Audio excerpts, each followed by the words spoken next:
se thiam lo lal thu tlung fa te kan hring nu na lal ram dan hi ti samit le beng hriat na mai zong in a chui chuak zo thei don chuang si lo kan chan ram hi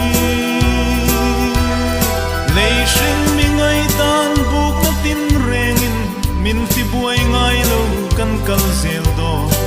ko velin du lovin min nol ma se lal thu chau in zai kan vor mai do le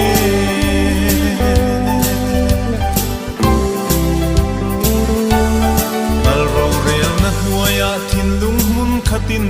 tlang tin le mual tin au nau te kan leng za e chitin trong tin au sa le riang vai thu tlung thiang lim kal rem ma zain lung kan ruale mana Israel tinan no lal riang vai mangai wanga pam chang hu kha choi moi na kan la le van la moi sai chon ban vorin kan la le na tum cao choi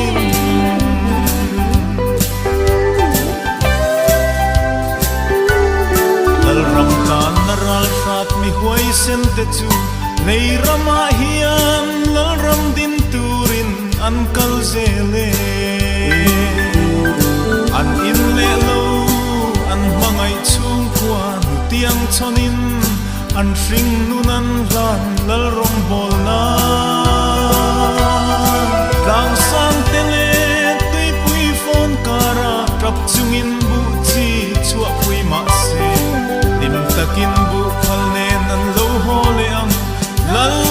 lu khum khumin lal rama kan mu ang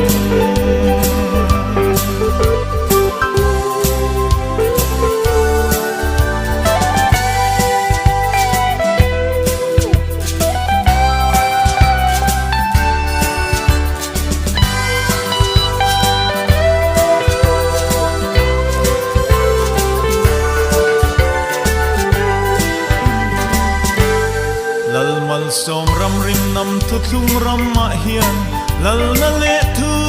nei chak na chum pui a kiang zo ta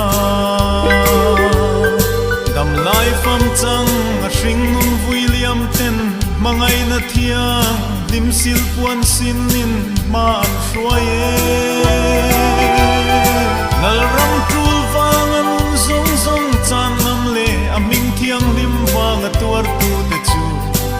chua diar kan bane zayon dal danin ro rel na dit chu lui angin luang ro se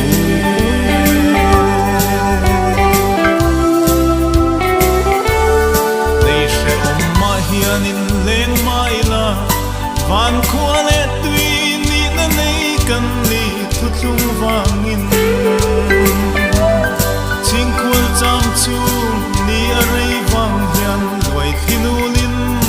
lal ram ngai hian mo kan kap thina chum zinga khian mo nei tu Krista min hruai tu ra local chuan nei ram hi chua sanin thutlung fa ten lal na ram moya lim takin kan so lang